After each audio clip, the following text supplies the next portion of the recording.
tentang apakah Indonesia di tahun 2045 akan menjadi Indonesia emas atau di tahun 2045 Indonesia akan menjadi Indonesia cemas. Saksikan video kita berikut ini agar kalian tahu bagaimana Indonesia di tahun 2045. Oke, Assalamualaikum warahmatullahi wabarakatuh. Waalaikumsalam warahmatullahi wabarakatuh. Sobat-sobat Zebah, jumpa lagi kita sebagaimana biasa dalam diskusi dengan para mahasiswa Universitas Islam Cai Yusuf Tangerang, khususnya dari Fakultas Ekonomi dan Bisnis dari Prodi apa nih? Prodi Akuntansi. Ya. Dalam kesempatan kali ini kita akan berdiskusi tentang Indonesia di tahun 2045 yang konon dicanangkan akan menjadi Indonesia emas. Karena di masa itu Indonesia sudah mencapai 100 tahun kemerdekaan Indonesia. Oke, sebelum kita melangkah lebih jauh, sobat-sobat siapa ini saya ditemani tiga orang teman, 3 orang mahasiswa UNIS yang bertindak nanti selaku presenter dan 2 orang pembahas. Saya persilakan untuk Anda memperkenalkan diri. Oke, baik, perkenalkan nama saya Farhan Ainurido dari 1B Akuntansi. Ya. Baik, perkenalkan nama saya Dina Octavia dari Fakultas Ekonomi dan Bisnis Prodi Akuntansi. Oke. Perkenalkan, nama saya Rosdatul Linda atau bisa dipanggil Linda. Saya dari Fakultas Ekonomi Bisnis Prodi Akuntansi. Oke, jadi tadi sudah saya sampaikan bahwa topik kita kali ini adalah Indonesia 2045 sebagai tahun Indonesia emas. Saya persilakan presenter untuk memulai. Jadi apa sih Indonesia emas di tahun 2045 itu? Indonesia emas di tahun 2045 adalah suatu gagasan yang bertujuan untuk menjadikan negara kita sebagai negara yang maju, makmur, dan memiliki ekonomi yang kuat. Tentunya dengan diiringi dengan kualitas sumber daya manusianya yang bagus. Adapun visi Indonesia emas di tahun 2045 yaitu yang pertama, keadilan dan kemandirian. Jadi kita tidak bergantung dengan siapapun, berdiri sendiri. Yang kedua ada keadilan sosial. Di 2045 itu bakal jadi apa ya? Yang tidak ada lagi kesenjangan sosial, tidak ada lagi kemiskinan. Yang ketiga itu adalah sumber daya manusia, di mana kualitas sumber daya manusia kita yang mungkin akan lebih bagus. Yang keempat, inovasi dan teknologi, di mana teknologi Indonesia di 2045 tuh bakal yang berkembang dan pesat. Selanjutnya mungkin lanjut aja ya, Pak. Saya mau nanya nih ke teman-teman, ada Hans dan Dina. Yang pertama, menurut kalian Indonesia di tahun 2045 tuh bakal jadi apa dan bakal seperti apa sih? Mungkin dari Dina dulu, seperti apa? Baik, nah kalau menurut saya di tahun 2045 itu Indonesia bakal menjadi negara yang maju. Karena ya tadi visi misi tadi yang dibilang teknologinya bakal berkembang pesat karena ya itu karena semakin beriringnya waktu pasti teknologi bakal canggih kan. Nah terus habis itu SDM-nya sudah unggul daripada sekarang karena ya seiring dengan waktu juga bisa. Kalau untuk menurut saya pribadi itu Indonesia di tahun 2045 atau disebut Indonesia emas 2045 itu Indonesia akan makmur dan juga adil dan sejahtera. Itu menurut saya. Oke, satu impian sih boleh-boleh aja ya. Tapi kan saya katakan bahwa kita harus mengukur kemampuan. Anda menjadi sarjana tapi Anda nggak kuliah. Kata Unes, mimpi kali ya, gitu ya. Ketika Anda mau diwisuda, sorry ya. Ya gimana Anda bisa diwisuda kalau Anda terdaftar juga enggak? Nah, jadi kalau Indonesia itu diharapkan 2045, yang kalian tinggal berapa tahun lagi sih? 20 Ya 21 tahun kan, sekarang 2024, 2045 kan tinggal 21 tahun lagi. Nah, dengan kondisi yang sekarang ini, menurut Anda bisa nggak Indonesia itu mencapai seperti yang Anda sebutkan tadi? Itu kan mimpi tuh. Wah, adil, makmur, sejahtera, gini, tidak ada kesenjangan ekonomi. Nah, kira-kira kondisi kita sekarang memungkinkan nggak bisa mencapai itu? Gimana penilaian Anda secara objektif? Jadi bagaimana sih cara kita, jadi pertanyaan itu ya mungkin, bagaimana sih cara kita untuk mencapai Indonesia emas gitu? Jadi di tahun 2030 itu bakal ada namanya demografi. Demografi itu adalah di mana masyarakat produktif lebih tinggi daripada masyarakat non produktif. Jadi bagaimana cara pemerintah dan masyarakat aja sih yang gimana ngelolanya. Itu kan termasuknya bonus demografi. Tapi kalau kita melakukannya dengan salah itu bakal jadi bercanda. Sebenarnya peran anak muda tuh penting nggak sih untuk kemajuan Indonesia ke depannya akan seperti apa? Ya, penting nggak? Penting. Karena kan ya bonus demografi itu yang mana yang produktivitas lebih tinggi daripada yang non produktivitas. Nah, Produktif. ya non produktif.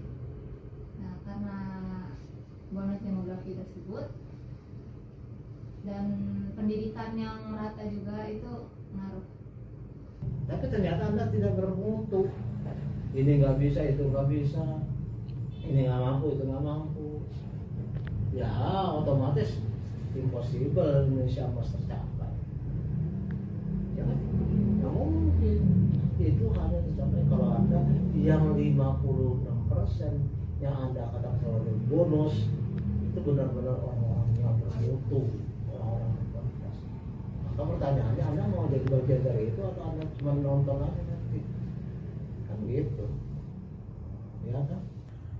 Bagaimana sih kita meningkatkan kualitas sumber daya manusia di Indonesia yang sekarang ini mungkin yang kurang ya, maksudnya yang ada kesenjangan sosial yang dari ekonomi maupun pendidikan tuh kurang gitu.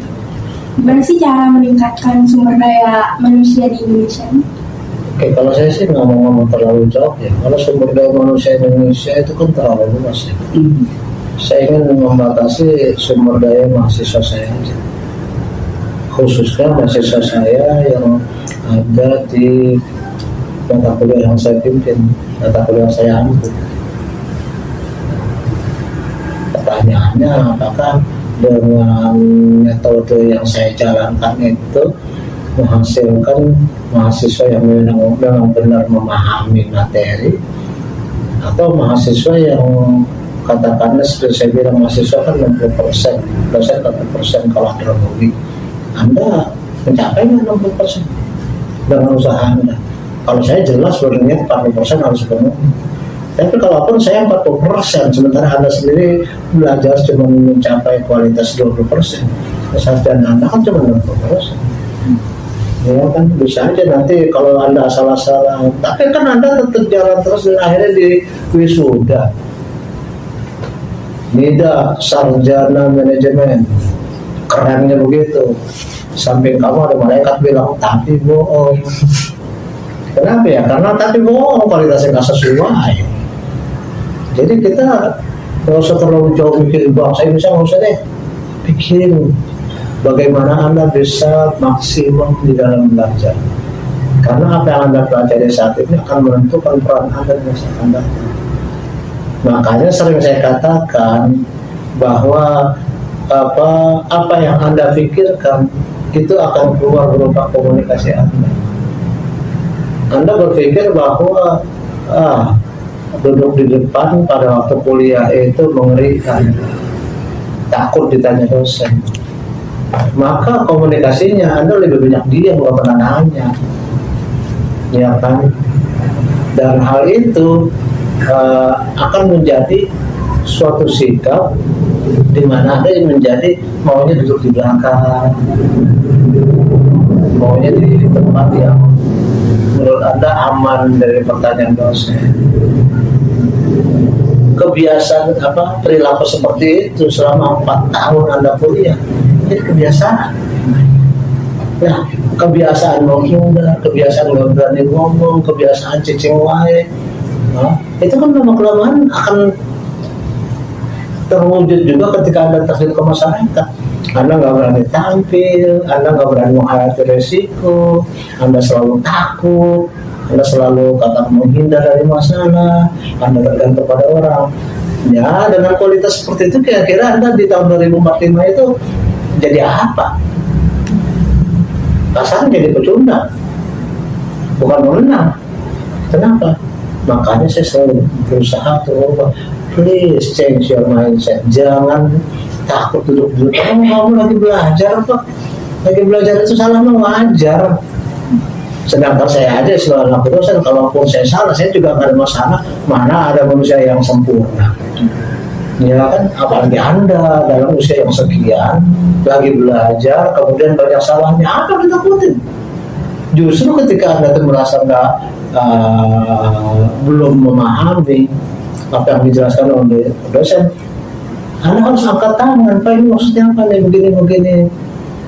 Terus kemudian juga ada dosen yang katakanlah tidak bekerja dengan baik, Anda seharusnya berani ngomong. Anda kan bayaran, ya kan? Sama aja Anda tuh mau bangun rumah, keluar modal, udah beli material, tapi tukangnya tidur-tiduran mulu. Anda mau seperti itu? Apalagi kemudian diminta upahnya, Pak upah saya bayar, lalu ngolong mulu, suruh dia bayar yang bener aja, kan gitu. Kan sama dengan tukang yang harus mengerjakan suatu bangunan. Dosen juga kan bagusan jasa. Ya, seperti saya kan harus mendidik kamu dengan optimal semampu saya, kan gitu, sehingga tercapailah 40% bagian saya, kewajiban saya. Tapi juga tergantung Anda 60%. Kalau Anda 60% jangan salin saya, itu saya udah maksimal, kan gitu. Ya, beda. Jadi persoalannya kembali ke yang tadi, bukan hanya karena datang di sini. Karena kalau datang di sini semua pasti datang. Kenapa? Nggak datang nilainya kosong.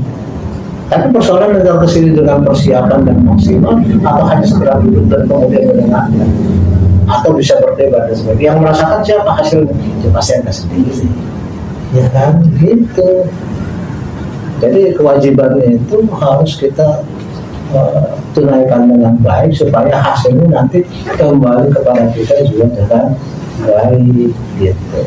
Apa yang Anda pikirkan akan keluar berupa komunikasi, komunikasi akan keluar berupa sikap, sikap keluar jadi kebiasaan, kebiasaan jadi menentukan masa depan. Pengen Indonesia emas tapi nggak ada usaha, mimpi kali ya, gitu kan? Atau sorry ya, bisa. Jadi kita memang harus kerja keras. Oke, tentang teman-teman Anda yang mungkin buat Anda seperti Anda katakan kurang bersiap, mungkin ada satu closing statement yang ingin Anda sampaikan kepada para penonton. Bukan pesan terakhir, saya mau bilang closing statement, silakan.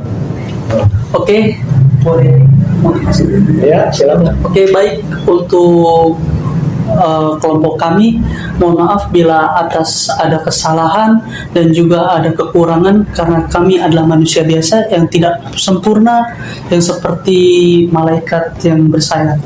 Jadi mohon buat untuk kami, yaitu kami sebagai kelompok 3, kami akan giat lagi untuk yang akan datang. Insya Allah semoga kedepannya lebih baik lagi, karena untuk generasi Gen Z, buat kalian jangan lupa kata-kata anak pesantren, manjada wajada, barang siapa yang bersungguh-sungguh maka dapatlah ia. Sekian, terima kasih.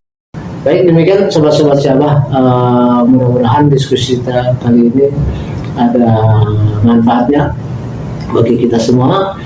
Saya akhiri, wabillahi taufiq wal hidayah. Assalamualaikum warahmatullahi wabarakatuh. Waalaikumsalam warahmatullahi wabarakatuh.